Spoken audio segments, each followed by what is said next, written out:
Bonjour et bienvenue dans cet épisode des podcasts sur la HRP.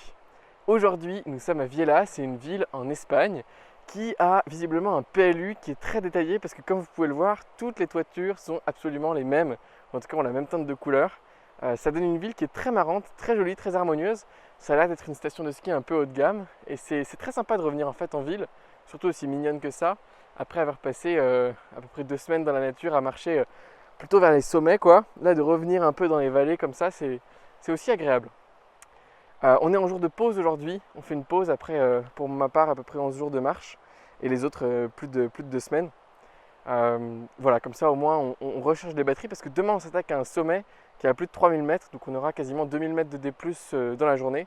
Donc on voulait être bien en forme pour cette étape. Le sujet du podcast du jour, c'est quoi? C'est comment sortir du système quand on est jeune. Cette vidéo, elle va intéresser donc les personnes jeunes qui ne se reconnaissent pas dans ce qu'on leur propose, dans le chemin établi qu'on propose classiquement, en faisant je sais pas, des études, une scolarité classique, avoir un boulot, avoir une famille, enfin voilà, tout le package comme ça, et qui cherchent leur propre réalité, leur propre version du monde. Mais ça intéressera aussi probablement les gens un peu plus âgés qui sont dans cette même quête, et également, et peut-être surtout d'ailleurs, les parents qui ont des enfants un peu atypiques, un peu marginaux, qui voudraient trouver leur propre voie, mais qui ne savent pas exactement comment faire, comment bien l'accompagner. Alors moi, qu'est-ce que je suis pour vous parler de tout ça? Eh bien, vous le savez probablement, moi j'ai quitté le lycée à 17 ans, au début de la classe de première, non de terminale pardon, parce que j'avais déjà un business qui rapportait, je sais pas, près 20 000 € par mois à ce moment-là. Et donc je me suis dit bon bah c'est bon, je vais quitter. Et par contre je ne l'ai pas fait n'importe comment. Je vais vous en parler tout au long de cette vidéo. J'avais un plan assez spécifique, un plan d'acquisition des connaissances, un plan de développement intégral pour continuer à m'épanouir sur toutes les lignes de développement, tout en sécurisant quand même une sorte de sécurité financière. Enfin voilà, c'était très réfléchi et c'est ce dont je vais vous parler dans cette vidéo d'ailleurs. Donc j'ai fait ça quand j'avais 17 ans, même en amont en fait, j'ai passé ma seconde au CNED à faire de la danse, avant j'étais à l'école de danse de l'Opéra de Paris, donc en fait j'ai jamais vraiment été dans le système et j'ai toujours été dans cette quête de me construire, disons, ma propre vision de la réalité, du succès, de ce que je voulais pour moi. Donc c'est du haut de cette expérience-là et d'une expérience d'accompagner d'autres gens à faire pareil que j'ai envie de vous parler aujourd'hui.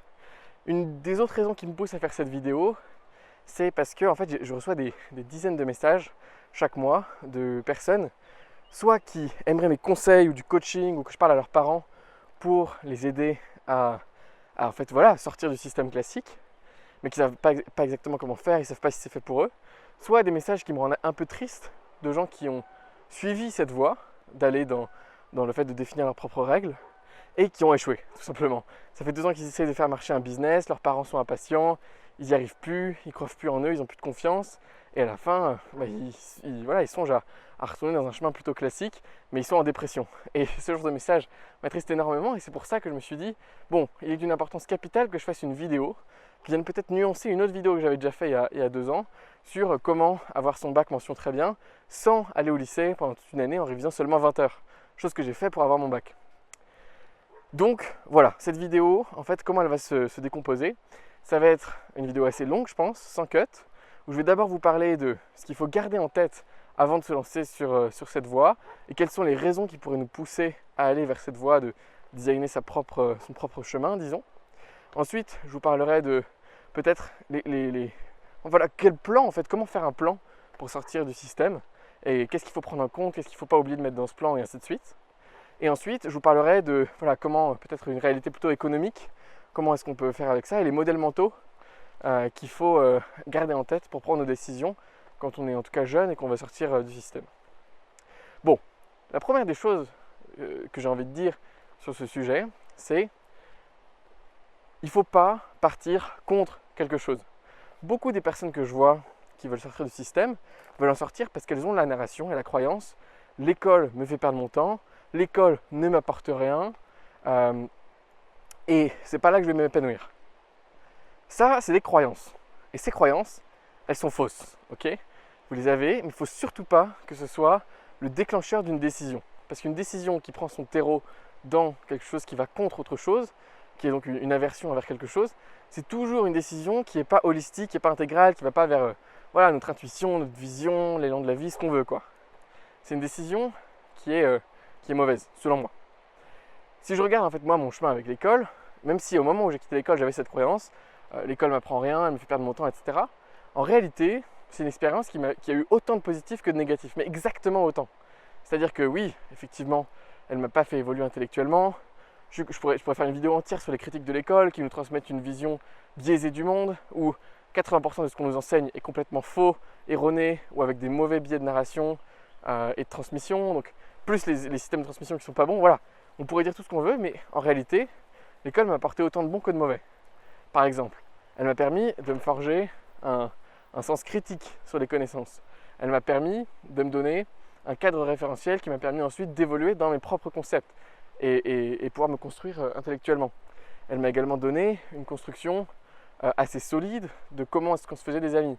Elle m'a apporté tellement de choses, l'école. Et si j'avais été jusqu'au bout, même si j'avais fait des études supérieures, ça aurait été exactement pareil. Elle m'aurait apporté tout un panel de choses dans ma vie qui aurait été exactement égal à la somme des choses qu'elle m'avait freiné de faire ou enlevé, des inconvénients qu'elle m'avait apportés. Si vous n'en êtes pas convaincu, dressez une liste. Il faut vraiment être convaincu de ça. Toutes les expériences en réalité sont neutres, purement. Nelson Mandela en prison, il a profité de ce temps-là pour écrire, pour cultiver sa pensée, pour développer son équanimité, pour développer sa compassion envers tous les êtres humains, pour évoluer à un niveau de conscience supérieur qui lui a permis, en sortant de prison, de revenir et là dans l'amour envers les gens qui l'avaient enfermé. Voilà, faut vraiment se dire ça. Maintenant, la question, parce qu'on va le voir, c'est peut-être pas votre chemin en fait de quitter l'école, de quitter les études. Peut-être qu'il faut que vous restiez dans les études, mais que vous aménagiez, tout comme Nelson Mandela l'a fait, votre expérience des études pour que ça vous apporte ce dont vous avez réellement besoin. Vous pouvez être dans les études sans réellement être dans les études. C'est un conteneur d'expérience. L'expérience que vous vivez à l'intérieur, c'est vous qui la définissez à partir de votre ingénierie intérieure. On reviendra là-dessus un peu plus tard.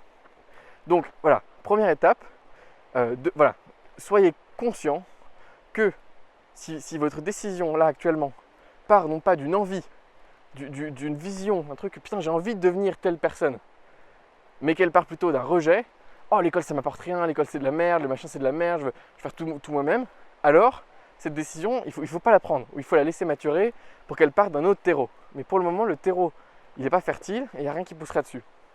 Donc première chose, identifier voilà, la raison de notre envie de sortir du système, de sortir des études. Première étape. Une fois que c'est fait, une fois que vous avez identifié la raison, on peut passer au point suivant. Le point suivant, c'est d'identifier quel est notre système de croyance actuel. Alors je vous invite à aller voir mes vidéos sur l'approche intégrale de Ken Wilber, la spirale dynamique, pour comprendre un peu mieux ce dont je vais parler. Mais il est toujours pertinent de savoir quelles sont les croyances et les valeurs qui nous font faire nos choix, nos décisions. Donc, par exemple, quand moi j'ai quitté l'école, le lycée, j'étais dans un système de pensée, un système de valeurs qui était un système opportuniste, individualiste. Ce que je voulais, c'était donc maximiser mes libertés individuelles, si on veut, maximiser mon chiffre d'affaires, maximiser mon plaisir, sans regard d'autre chose. Et donc, je voyais comme objectif final dans la vie, comme valeur ultime, suprême, un peu la liberté, l'argent, l'épanouissement personnel. Voilà, c'était ça mon schéma de croyance qui m'a fait penser ça. Et donc, mon raisonnement logique qui en a découlé, c'était bon, l'école est un moyen sous-efficient d'arriver à mes fins, parce qu'elle va me déboucher la porte vers le salariat. Le salariat étant un mode d'emploi où on gagne nécessairement moins que la valeur ajoutée qu'on produit, parce que sinon l'employeur ne pourrait pas faire de profit sur notre dos, et où on échange notre temps, une valeur ultra précieuse, non scalable, contre de l'argent, une croyance collective fictive, et donc forcément ça ne sert à rien. C'est ça que je suis en train de me dire. Et donc A plus B égale C, et donc raisonnement logique, donc je vais quitter le lycée. Bon, vous doutez bien que c'est le raisonnement d'un jeune de 16 ans qui prend cette décision, mais que ce n'est pas nécessairement le raisonnement ultime. Donc c'est important de comprendre avec détachement qu'au moment où vous allez faire cette décision, à partir de votre set de valeurs et votre set de croyances actuelles, en fait, voilà, faut pas le voir comme immuable, votre réflexion. Faut pas vous dire j'ai la bonne réflexion, je suis plus intelligent que les autres. Non. Actuellement, tu as un système de croyances, tu as un système de valeurs, on en change tout le temps, on évolue. Et clairement, dans 5 ans, dans 2 ans, dans 4 ans, peu importe, tu regarderas les décisions que tu as faites et qui t'ont conduit à faire ce changement dans ta vie, mais tu les regarderas sous un autre angle, en te disant putain en fait j'avais pas raison. Donc, ou j'avais pas raison, ou j'avais raison à ce moment-là parce que je pensais de cette manière-là, mais évidemment c'est pas un truc immuable pour tout le monde, quoi. Donc c'est important aussi de s'auto-analyser pour avoir le recul et comme observer la manière que notre structure égotique a de penser pour pouvoir prendre des décisions plus conscientes. Mais là, j'ai dit ça dans un cadre avec l'argent, etc. Mais on pourrait exactement transposer avec d'autres valeurs. Par exemple, si, j'en sais rien, on croit en une religion, en un éveil spirituel, et qu'on va aller dans cette piste-là, et que notre voie c'est ça, et ben on pourrait se dire exactement la même chose. Bon, donc raisonnement logique, moi ce que je veux c'est l'amour de tous les êtres humains, j'ai déjà eu des expériences mystiques, j'ai envie de m'éveiller, d'aller dans le bouddhisme, j'ai rien besoin d'autre que de méditer, l'école ne m'apporte rien, j'ai envie d'y aller directement en Inde pour rejoindre un gourou. Ok, très bien. Mais encore une fois, bah voilà, ton niveau de conscience va évoluer dans le temps et tu te rendras compte que cette vérité-là était vraie mais partielle et donc voilà, ça va progresser. Donc, tout comme il ne fallait pas prendre des décisions précipitées pour une aversion envers quelque chose, parce qu'en réalité tout est toujours neutre, de même manière, là, c'est un instant X dans le temps, un instant T, qui te va avoir tel raisonnement, qui va te faire prendre telle décision. Donc, que ce soit l'un ou l'autre des deux premiers facteurs, voilà, faut pas que votre décision repose uniquement là-dessus. Soit sur un raisonnement logique, parce que les raisonnements logiques, c'est fini dans le temps, ça va passer. Et il ne faut pas non plus que ce soit basé sur une aversion envers quelque chose, parce que l'école ne m'apporte rien, ou ceci est comme ça, ou voilà, un rejet. Si c'est basé sur ces deux terreaux-là, franchement, votre décision, vous pouvez la remettre à plus tard parce que vous n'êtes pas assez mûr. En tout cas, ce serait mon avis. Maintenant que ceci est dit, si vous sentez au fond de vous autre chose, et là on y vient, c'est ce que aussi je pense moi m'a poussé à faire ça. Si vous sentez que, comme vous avez envie de vous épanouir dans quelque chose et vous sentez fortement que c'est ça qui vous attire. Par exemple, moi je sentais fortement que j'avais un énorme besoin d'aventure, un énorme besoin de rencontre, un énorme besoin de découverte, de lecture, d'esprit critique, que je sentais au fond de moi, que aussi j'avais envie de m'épanouir, de construire quelque chose de grand, En fait, j'avais ce qu'on pourrait appeler une volonté de puissance, quoi, un truc un peu comme ça au fond de moi, qui sommeillait, et je sentais que c'était restreint en permanence par l'école, ou en tout cas un système classique. Et j'avais des visions, je voyais où je voulais aller, je savais que je voulais refaire de la danse, je savais que je voulais créer une entreprise, je savais que je voulais créer un mouvement assez grand pour essayer de justement augmenter la conscience chez les gens, etc. Et donc, en ayant toutes ces visions-là, je me suis dit, purée, en fait, l'école, c'est pas fait pour moi. Parce que la voie que me propose l'école n'est pas celle que j'ai envie de vivre dans ma vie, dans cette vie. Et donc là, voilà, je sentais une sorte d'intuition qui était de dire, en fait, il faut faire ce pas, sinon j'irai jamais plus loin, quoi. Il faut faire ce pas de m'affranchir des croyances qu'on m'a données pour voler mes propres ailes. Parce que ça va me permettre d'aller au bout de mon processus, de remettre en cause les croyances, etc. Donc dans mon cas à moi, je dirais qu'au fond de tout, en fait, en dehors de tout raisonnement mental ou autre, c'était une envie, quoi, une envie plus forte que moi, irrépressible, de m'affranchir, de me libérer et de faire mes propres expériences. Et donc, partant de ça, si c'est aussi peut-être ce que vous ressentez, à ce moment-là, je trouve que c'est pertinent, en tout cas, de considérer la question de s'affranchir du système. Ceci étant dit, les bases en fait de la décision, le terreau et tout étant posé. La question c'est beau quand même ici, hein, cette région-là, même si on est dans une vallée. Bon, donc ceci étant dit, comment on fait pour créer ce que j'appellerais un plan intégral de développement de l'individu et aussi un plan de sortie du système? Eh bien, la première étape, c'est de comprendre que quand on sort du système à cet âge-là, à 16 ans, même 15 ans, enfin peu importe, on n'est pas fini. Voilà, faut le dire. Et en fait, un humain n'est jamais fini. Mais encore moins quand on a 16 ans. Et donc, il faut garder en tête qu'il ne faut pas aller très rapidement vers un objectif unique. Par exemple, moi j'aurais pu très bien partir de l'école et me dire purée, c'est bon, fuck l'école, fuck l'apprentissage. Maintenant, j'ai mon entreprise qui tourne, je vais le développer, je vais faire plein de cash et je vais ensuite voyager, profiter, kiffer, faire des expériences, faire grossir ma boîte. Enfin voilà, assouvir en fait cette volonté d'argent, si on veut. Et j'ai eu maintes opportunités de faire ça en fait. Dès que j'ai quitté le lycée, on m'a proposé de créer une start-up avec des associés de The Family, des choses comme ça. Enfin, c'était un truc assez gros, plein de trucs qui me sont arrivés comme ça. Et à chaque fois, ce qui m'a ramené à quelque chose de plus équilibré, c'est cette vision que m'avait partagé mon mentor Bruno Marion à l'époque, qui est de dire, en fait, tout comme le dirait Ken Wilber, il y a des lignes de développement chez un individu. Il y a une ligne qui va être la ligne vision du monde, compréhension du monde, cognition, empathie, sens musical. Il y a peut-être une vingtaine de lignes comme ça de développement qu'on pourrait mapper.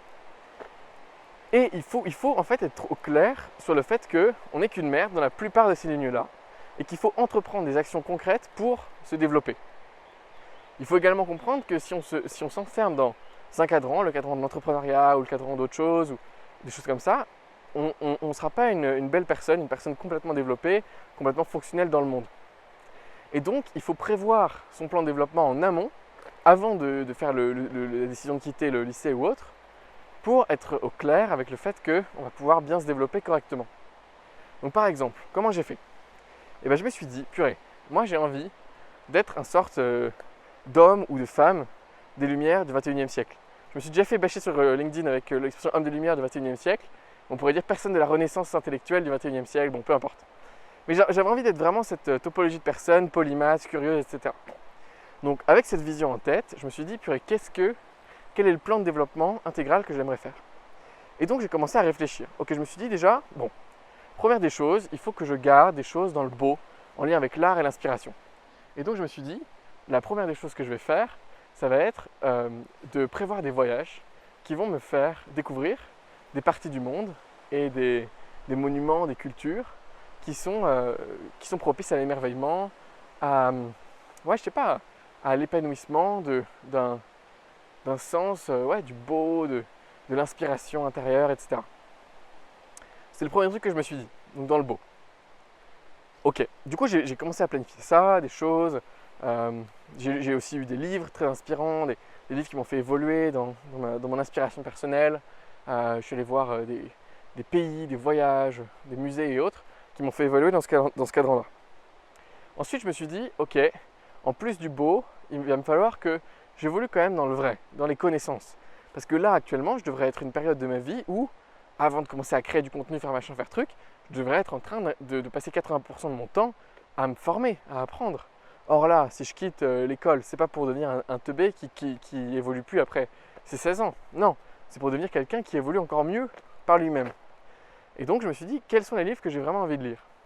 Et alors moi j'ai eu un truc un peu radical qui était de me dire, ok, il faut que je revienne aux prémices de chaque discipline parce que j'ai besoin j'ai envie de devenir un polymathe.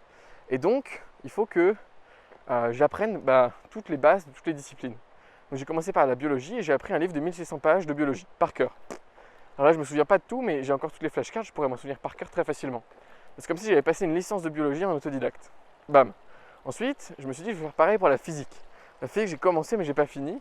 Alors j'ai eu quelques bases mais j'ai eu vraiment pas grand chose. Ensuite, je m'étais dit, il va falloir que je fasse pareil avec, l'économie, les trucs. L'économie, je l'ai fait un peu plus. Enfin voilà. Et donc, je me suis mis dans mon emploi du temps des heures d'auto-formation qui sont dédiées à mon évolution personnelle. Et ça a été un truc qui a été salvateur pour moi parce que c'est ça qui m'a permis d'évoluer assez rapidement et donc en fait, de mener une vie dont aujourd'hui je suis assez content, fier et heureux. Mais clairement, si je n'avais pas fait cette décision-là et si j'avais pas mis du tout d'apprentissage, de lecture et plutôt d'études dans mon emploi du temps, clairement, je pense qu'aujourd'hui je ne serais pas épanoui. Je serais toujours coincé dans un système de valeurs qui vise à gagner de l'argent, à m'épanouir par le succès professionnel, sans avoir d'intelligence autre et en ayant des amitiés et des expériences de vie plus pauvres. Donc voilà, c'est un truc que je vous recommande. Prévoyez des heures d'études et un planning d'études très spécifique. Vous pouvez aller voir ma vidéo sur comment développer une expertise, mais un planning d'études très spécifique que vous allez respecter. Et je tiens quand même à souligner le mot étudier parce que quand on quitte l'école, on a tendance à lire après. Mais lire, c'est pas la même chose qu'étudier. Quand on étudie, on relit 2, 3, 4 fois le même manuscrit. On surligne des passages, on prend des notes, on fait des flashcards, on mémorise. Parce qu'on a des contrôles, on a des attentes par rapport à ça. Mais quand on est en autodidacte, il faut faire exactement pareil. Il faut étudier les matériaux avec lesquels on engage, parce que sinon, la science l'a montré maintes et maintes fois, si on fait pas l'effort d'engager avec le matériau, on va se souvenir à peine de 10% au bout de 6 mois. Et c'est pas du tout ce qu'on veut, parce que sinon on perd du temps. Donc il faut étudier et pas lire. Voilà. Donc ça c'est dans le vrai. Maintenant, là je suis en train de faire sur les 4 cadrans, si vous voyez de quoi je parle, Et si vous ne voyez pas, j'ai pas envie de rentrer là-dedans dans cette vidéo, sinon elle va être beaucoup trop longue. Ensuite, dans le bon, je me suis dit, ok, il faut que je me développe à ce niveau-là. Je me développe dans en fait une compréhension interpersonnelle des relations, des autres, etc. Et donc je me suis dit, tiens, comment je vais faire d'abord pour me créer un nouveau cercle social? Et je trouve que c'est super important comme question, et c'est pas évident. Donc, comment se créer un nouveau cercle social? Ah, purée, j'ai pas encore fait ma vidéo à propos de ça, mais je pourrais la faire prochainement. Abonnez-vous. En gros, je me suis dit, on m'a dit, un ami qui s'appelle Valentin m'a dit, les gens cool font des trucs cool. Et cette phrase est restée avec moi et je trouve qu'elle est particulièrement vraie. Il faut d'abord avoir une intention. Quels sont les types de personnes que je veux rencontrer? Sans avoir d'aversion, encore une fois, hein, tout le monde est intéressant, tout le monde a des choses à nous apporter. Si on croise quelqu'un, c'est probablement pour quelque chose. Tous ces modèles-là en tête, bien gardés d'un côté évidemment. On se demande quand même quels sont les gens que je veux découvrir, rencontrer. Et pour ma part, je me suis dit, ok, j'ai envie de rencontrer des gens qui ont designé leur vie, des gens qui sont atypiques et des gens qui, voilà, ont fait des choix qui ne sont pas conventionnels. Voilà, c'est ça les gens que j'ai envie de rencontrer, tout simplement. Et donc, j'ai posé cette intention-là. Je vais rencontrer ce type de gens-là. Ensuite, je me suis demandé, tiens, que font ces gens? Où sont ces gens? Et en regardant, en fait, on se rend compte que c'est des gens qui voyagent. Donc, ils sont dans des hubs de digital nomades, principalement, ou dans des pays étrangers. En tout cas, il y a une plus haute proportion. Ensuite, pour la plupart, ils documentent. En tout cas, les gens que je voulais rencontrer documentaient. Donc, je suis allé voir des blogs un peu paumés, un peu sur Internet, j'ai envoyé des mails, etc. Ensuite, il y avait plein d'autres critères comme ça qui matchaient tous. Et donc, je savais plus ou moins où trouver les gens que je voulais vraiment rencontrer. Et grâce au fait de savoir où étaient les gens que je voulais rencontrer et qui ils étaient, en combinant les deux, ça m'a donné une sorte de méta-approche pour me faire des amis. Et j'ai une amie qui m'a dit que ça se passait exactement pareil pour les relations amoureuses, il paraît. J'ai jamais réussi ça, mais bon, quand je l'aurai fait, je vous ferai une vidéo à propos de ça peut-être. Voilà, bref, il faut l'intention, l'énergie des personnes qu'on veut rencontrer, savoir où est-ce qu'elles se trouvent, quelles activités elles font, et faire ces activités, se mettre dans ces lieux-là. Ensuite, on rencontre des personnes qui nous plaisent, et ensuite, pour le coup, moi j'ai dû faire pas mal d'efforts pour lire à propos de comment on fait des bonnes relations, comment on est une bonne personne avec qui on a envie de rentrer en relation, qui arrive à maintenir des bonnes relations sur le long terme. Voilà, donc c'était aussi une de mes pistes de développement que j'ai assouvie. Et ensuite, pour peut-être finir ce truc-là dans le vrai collectif, je me suis dit, bon, il me faut des systèmes qui vont me permettre de vivre concrètement. Ou c'est même tout le vrai en fait. Des systèmes qui vont me permettre de vivre. Et là, on rentre dans la partie argent. Parce que c'est une chose de gagner de l'argent à un instant T, c'en est une autre de construire de la résilience pour être à peu près sûr de ne pas se retrouver dans une situation qu'on ne voudrait pas vivre au niveau financier. Et là encore, voilà, quand je le dis, je me dis putain, mais en fait, mais bon, je sais que c'est la crainte de tous les gens qui quittent le système, c'est purée, mais si je quitte, si je fais le mauvais choix, peut-être que je me retrouverai à la rue, j'arriverai pas à refaire des études, waouh, que des questions qui viennent. Bon, d'abord, la première chose à faire à propos de ça, c'est encore une fois dépolariser. Voilà, moi, c'est le fruit de mes rencontres ont fait que j'ai rencontré peut-être 15 personnes qui vivaient sans argent. C'est ce qui est énorme en fait. Je pense qu'il y a très peu de gens en pourcentage de l'humanité qui vivent sans argent. Moi, j'en ai rencontré une quinzaine qui venaient toutes d'Occident. Et ces 15 personnes à peu près m'ont dit, en fait, je les voyais vivre quoi. Elles étaient toutes parties pour une quête d'aventure, de liberté, de croquer la vie à pleines dents, sans argent, quand elles avaient 20 ans, 17 ans, 16 ans. Et elles sont parties à l'aventure, elles ont fait les 400 coups, et elles se sont débrouillées quoi. Elles ont suivi un sorte de flot de la vie qui les a amenées à faire X expérience, Y expérience. Elles ont gagné 400 € ici pour s'acheter un voilier là-bas, pour ensuite aller travailler dans un champ de cannabis, pour ensuite... Bon, elles ont vécu une vie extraordinaire. Et en fait, on nous met en tête une croyance qui est pour avoir de la sécurité matérielle, pour avoir de la sécurité, j'ai besoin de gagner de l'argent, pour gagner de l'argent, j'ai besoin d'avoir un diplôme, pour avoir un diplôme, je dois faire des études. C'est la chaîne de croyances qu'on nous met en tête. Mais si on déconstruit ces croyances, qu'on les dépolarise et qu'on les observe, on se rend compte qu'en fait, c'est faux quoi. Je veux dire, si moi je connais autant de personnes qui vivent sans argent et qui sont heureuses, et que je connais aussi autant de personnes quasiment qui sont plus que millionnaires, beaucoup plus en fait que autant de personnes qui sont millionnaires et qui sont aussi très heureuses. Voilà, il n'y a pas de truc polarisé. Tiens, si j'ai pas d'argent, j'aurai pas de confort, j'aurai pas de ceci, j'aurai pas de cela. Non, si on sent qu'il y a un instinct de partir à l'aventure, de voyager, honnêtement, il faut le suivre.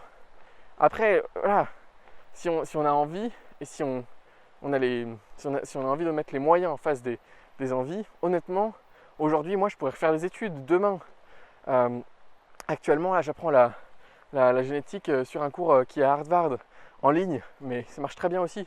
Grâce à ça, je pourrais créer des conférences sur la génétique, je pourrais peut-être faire des découvertes. Si je veux, je pourrais faire une équivalence avec des études, ensuite entrer dans la recherche. Enfin, tout est possible. Le nombre de parcours de stars aussi, de différents domaines qui ensuite font des études et deviennent des grands chercheurs, ça existe quoi. Il n'y a pas des chemins linéaires. Donc, si c'est les croyances comme ça qui vous bloquent, franchement, voilà.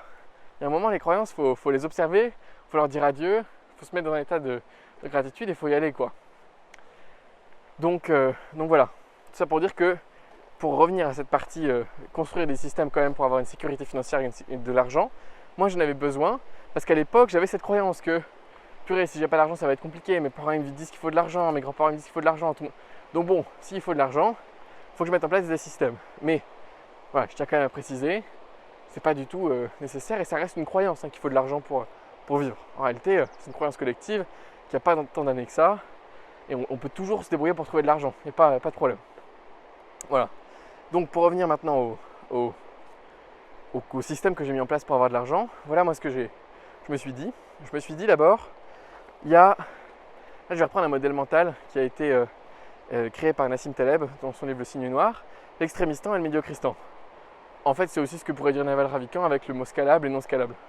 Mais en gros, il y a deux mondes, le monde de l'extrémistan et le monde du médiocristan. Dans le monde du médiocristan, on échange du temps ou des denrées denrées physiques, etc., contre un montant d'argent. Par exemple, je sais pas, dans le médiocristan, il y aurait tous les métiers de service. Être, je sais pas, monteur vidéo, masseur, professeur de danse, professeur de yoga, peu importe. Charpentier, bon. Et ensuite, tu as l'extrémistan qui est un monde où c'est pas linéaire ta progression. C'est-à-dire que tu n'as pas X heures égale X argent, etc. Non. Par exemple, ça pourrait être un auteur. Un auteur, il va écrire son livre une fois et il peut avoir 2 millions de ventes comme 4 ventes. Et en aucun cas, c'est linéaire et c'est lié avec son temps de travail. Et donc, j'espère que tout se passe bien au niveau de la technique de la vidéo. Voilà. Et donc, il y a deux mondes, l'extrémistan et le médiocristan. Dans le médiocristan, c'est linéaire. Dans l'extrémistan, c'est en gros, c'est scalable, quoi. Je peux faire une formation en ligne et grâce à un grand hasard, elle va faire 5 millions de ventes. Et moi, je me suis dit, il faut que je me sécurise dans les deux mondes, tout simplement. Donc, je me suis dit, aujourd'hui, j'ai des compétences, parce que j'ai passé un diplôme de prof de yoga, donc je peux être prof de yoga. Dans le médiocristan, je peux revenir. Je pense être un relativement bon prof de yoga, parce que j'ai fait de la danse avant, bref, j'ai des compétences. Donc, je peux revenir dans le médiocristan un jour et donner des cours de yoga, avoir très facilement un petit salaire. Je m'étais dit également, bon, je peux aussi être prof de danse. Voilà, effectivement, c'est pas des trucs ultra nécessaires, mais ça reste quand même utile. Par la suite, je me suis dit, tiens, j'aimerais bien apprendre un peu la construction. Il s'avère que finalement, c'est pas pour moi, j'aime pas trop et tout. Mais j'ai quand même passé 6 mois l'année dernière à construire une salle de danse en autoconstruction, en ossature bois, ce qui m'a permis d'apprendre la construction. Et je pense de pouvoir me faire embaucher par un artisan pour pas trop cher, parce que voilà, j'ai un cerveau et je sais faire des trucs maintenant. Le fait d'avoir construit cette salle de danse m'apporte aussi de la résilience, parce que je peux échanger X heures de location de la salle contre X argent. Donc même si mon business s'effondre, il y a de la résilience. Vous voyez, je commence à construire de plus en plus de résilience dans le monde du médiocristan, dans un monde où tout est linéaire. Ok ? Je sais pas pourquoi il dit médiocristan, parce qu'il y a une petite connotation, mais peut-être c'est juste le traducteur qui l'a décrit comme ça, je sais pas. Et à côté, dans l'extrémistan, je m'étais dit, moi c'est le monde dans lequel je veux jouer, parce que j'ai envie d'avoir, je sais pas, une existence intense. J'aspire à gagner beaucoup d'argent pour avoir des grands effets de levier, pour ensuite faire des énormes choses. Voilà, c'était ça mon truc. Et donc, j'ai besoin de m'exposer à ces signes noirs, à ces extrêmes hasards qui arrivent dans l'extrémistan. Et donc, là, comment j'ai fait ? C'est assez simple, j'ai créé un business en ligne en faisant des vidéos sur YouTube, sur une approche de prise de notes. J'ai écrit un livre, je fais ces vidéos YouTube. Et donc, effectivement, pour moi, ça s'est passé. La boule de neige a pris et mon activité a continué de scaler d'année en année jusqu'à peut-être faire 1 million d'euros cette année, peut-être 5 l'année prochaine, bon, peu importe quoi. Mais c'est l'extrémistan, c'est un monde comme ça quoi. Et donc, voilà, vous pouvez réfléchir vous aussi, dans le vrai, dans votre plan d'exit du système si on veut, c'est quoi que vous allez mettre en place niveau système pour gagner de l'argent et surtout, c'est quoi que vous allez mettre en place pour être résilient. Parce que, voilà, moi j'en vois des gens qui quittent le système, le lycée, les études ou autres, alors qu'ils n'ont aucune compétence. Ils n'ont vraiment aucune compétence. Moi je n'avais pas énormément, mais j'avais quand même fait, 4-5 ans d'entrepreneuriat.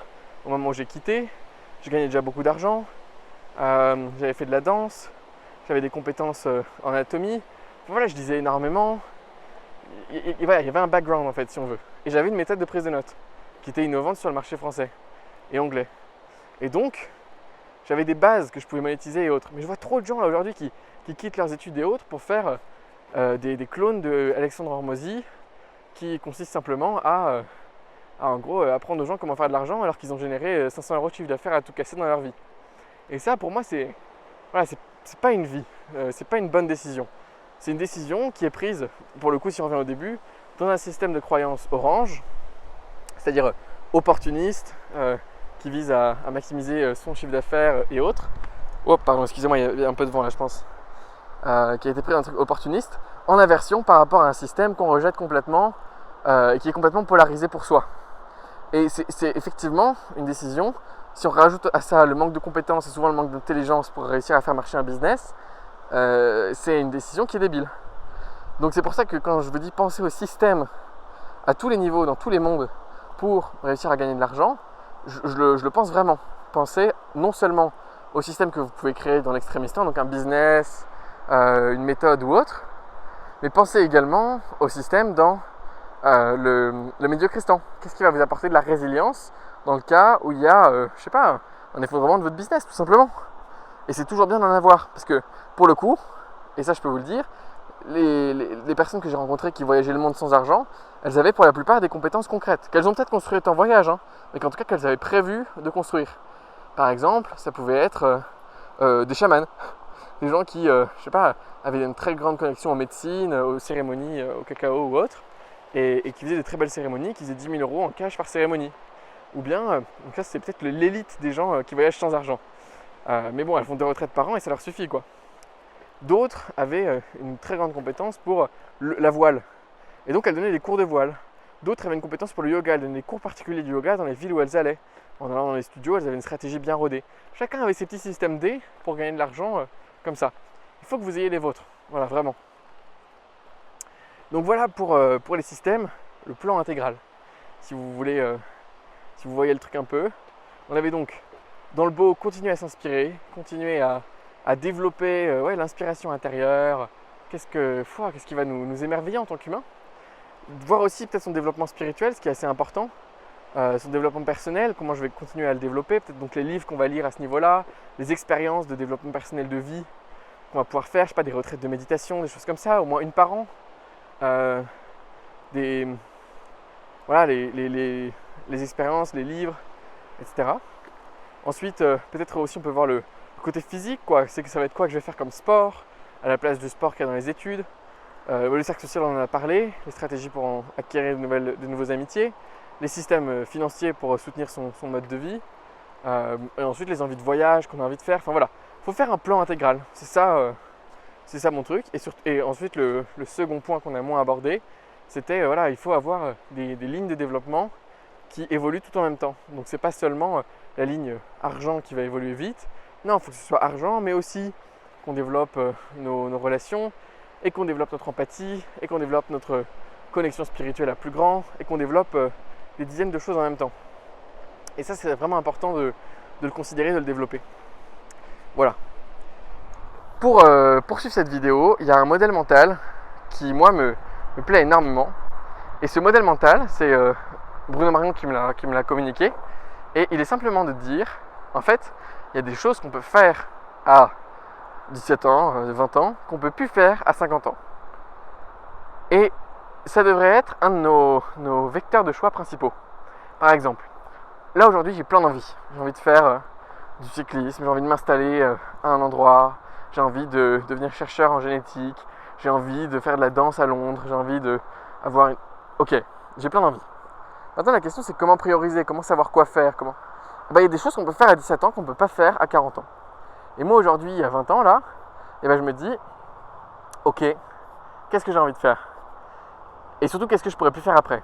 Et donc je me suis dit, j'ai quand même envie de retenter cette vie de danseur professionnel. Et donc je me suis dit, tiens, je pourrais clairement pas le faire après. Déjà là c'est un peu la limite, 20 ans. Donc je vais y aller à fond, je vais aller à Londres et je vais faire une année où je me forme pour devenir danseur professionnel et j'essaye de jouer dans au moins une pièce de danse. Et c'est ça mon design de vie cette année. Parce qu'il y a des choses qu'on peut faire à mon âge, qu'on ne peut plus faire plus tard. Et donc c'est un bon spectre de décision je pense pour prendre des décisions. Voilà, en tout cas j'en suis assez convaincu. Voilà. Et bien écoutez, avec toutes ces informations-là, je pense que vous avez la base d'une bonne réflexion, d'un bon terreau pour nourrir votre projet d'extraction du système, si on veut. C'est-à-dire qu'il faut que vous, pour résumer un peu la vidéo, d'abord, voilà, prenez conscience de votre motivation. Est-ce que c'est un terreau fertile ou un terreau qui part d'un rejet ou d'une aversion? Si vous voyez avoir des schémas répétitifs qui disent l'école ça me sert à rien, c'est de la merde, j'ai pas envie d'y aller, c'est pas ma place, c'est pas pour moi, machin, c'est que bon, je comprends, hein, c'est compliqué quand on est jeune d'avoir ces réflexions-là, mais non, c'est faux, ça apporte autant de bien que de mal, il faut dépolariser le truc, il faut soit faire une liste, les pros et les contre, il faut, avec le recul vous les verrez plus facilement, mais actuellement il faut essayer de le faire, faut dépolariser tout ça et c'est pas un bon terreau. De même, allez voir si, en fonction de votre système de croyance actuel, qui serait probablement un truc soit mythique, soit opportuniste en fonction de l'âge que vous avez, il faut aller regarder les racines de sa réflexion. Quelles croyances sont sous-jacentes à notre réflexion? Pourquoi on veut vraiment faire ça? C'est quoi le raisonnement logique derrière?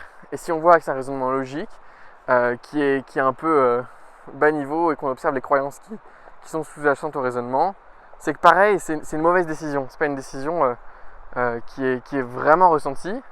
Une bonne décision, c'est une décision qui part d'une intuition, qui part d'une vision, qui part d'un élan de vie, qui part d'un élan de vouloir faire autre chose. Et pas d'une aversion contre quelque chose qu'on méprise ou qu'on juge. Vous voyez ce que je veux dire? Donc si on a ça, on peut prendre la décision. Ensuite, c'est assez simple. Il faut se faire un plan de ce qu'on a vraiment envie de vivre. Est-ce qu'on a envie, faire un plan pour être sûr de se développer dans toutes les lignes de développement et tous les cadrans. Donc, se trouver des amis, développer sur le plan spirituel, développer sur le plan intellectuel, avoir des systèmes de résilience premier et secondaire sur le plan de l'argent, etc., etc. Créer ce plan ce plan d'exit en fait et ce plan de vie pour après. Et puis ensuite, on peut sauter le pas et le faire. Et peut-être il y a un dernier truc que j'aimerais aborder dans cette vidéo, qui sera en fait peut-être un des trucs les plus importants, c'est cette vision que vous allez cultiver en quittant le système classique. Voilà, ce vers quoi vous voulez aller, c'est pas obligé de ressembler à ce que quelqu'un d'autre fait déjà. Vous n'êtes pas obligé de quitter le monde du salariat pour aller vers l'entrepreneuriat. Vous pouvez très bien vous dire, ok, j'ai envie de quitter le système classique, et à la place, j'ai envie de faire quoi? J'ai envie de gagner de l'argent via telle activité de prof de yoga, mais continuer des études dans tel domaine qui m'intéresse énormément, tout en voyageant dans le monde. Ça peut être ça votre bon écosystème en fait. Vous n'êtes pas obligé d'être en rejet ou quoi d'un truc entier quoi. Moi aujourd'hui j'ai vu qu'à une époque j'avais besoin de tout quitter pour ensuite mieux y revenir. Mais aujourd'hui j'ai envie de retourner faire des études de génétique, j'ai envie de retourner dans un monde universitaire parce que je vois les bienfaits et les limitations de ce monde-là, mais je vois aussi les côtés positifs. J'ai envie de revenir à un rythme de salarié plus concret que je pensais ne pas aimer. Mais voilà, il faut avoir de la parcimonie et voir un peu des fractales dans tout.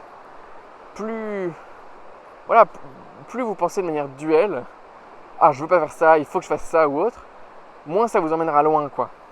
Donc pensez avec de la subtilité dans la pensée, comprenez c'est quoi les besoins derrière chaque envie et voyez comment vous pouvez y répondre avec des solutions intermédiaires.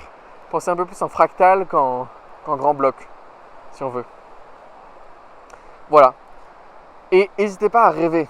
voilà, je suis parti sur la HRP pendant une vingtaine de jours parce que j'avais besoin de rêver ma nouvelle vision dans ma vie, que je vais suivre, etc. À l'époque, je l'ai rêvé cette vision tous les jours, savoir ce que je voulais faire, le métier, ce que j'allais faire une fois que je quittais le lycée, les voyages, et je le vivais ce truc. Et bien vous, c'est pareil. Il faut que vous soyez en mesure de vivre concrètement ce que vous voulez faire, quoi. Et donc prenez-vous des jours, prenez-vous des semaines comme ça dans la nature, ça coûte pas cher en plus. Prenez-vous des jours dans la nature pour affiner votre vision et savoir ce que vous voulez vraiment vivre à la place d'aller simplement au lycée. Et voilà, c'est tout pour cette vidéo. J'espère qu'elle vous aura aidé, qu'elle vous aura plu. N'hésitez pas à me laisser tous vos commentaires, vos impressions, ce que ça vous a évoqué dans les commentaires. Et peut-être que je ferai un deuxième épisode. Sinon, vous pouvez aller voir aussi ma vidéo sur comment créer une expertise que j'ai sortie il y a quelques jours, qui vous sera peut-être très utile. Et aussi peut-être ma vidéo sur comment j'ai eu le bac mention très bien sans aller au lycée en révisant 20 heures. Ça vous donnera une autre perspective sur comment aborder les études à la manière de Mandela. Je vais finir là-dessus, mais voilà, donc Nelson Mandela en prison a cultivé la gratitude, a évolué au niveau de conscience, en a profité pour penser. C'était des heures libératrices pour lui, salvatrices. En fait, moi je pensais un peu mes heures de lycée pareil à la fin. C'est-à-dire que je révisais tout le programme de l'année en une trentaine d'heures. Voilà, j'écoutais même pas en cours, je n'étais pas vraiment là. Et en cours, j'écrivais des plans de vidéos YouTube, je travaillais, j'étais super productif en fait. Parce que dans un moment de 30 minutes où tu peux être distrait à plein de moments pendant un cours, quoi, en fait. Si tu dois écrire 3 scripts YouTube, je peux te dire que tu y vas, quoi, tu vas à fond. Pareil, vous pouvez trouver des moyens de lire en classe, lire d'autres choses, vous instruire, les sujets qu'on vous donne, utiliser pour faire évoluer le sens critique sur en fait ce qu'on nous dit en histoire, c'est complètement ethnocentré, c'est biaisé, c'est débile. Enfin voilà, il y a plein de manières d'évoluer grâce au collège aussi. Donc aussi voilà, ayez cette mode de réflexion, comment vous pouvez en tout cas à plus court terme là dépolariser votre situation et mieux en profiter. Parce que voilà, c'est comme je disais au début, c'est une question d'ingénierie intérieure. Si c'est votre perception du monde qui fait qu'il est X ou Y, c'est les lunettes que vous mettez qui fait que le monde est flou ou net. C'est pas le monde qui est flou ou net, le monde c'est toujours le même. Voilà. Donc c'est important d'avoir ces lunettes là. Bon courage en tout cas dans votre projet et à très vite dans une prochaine vidéo.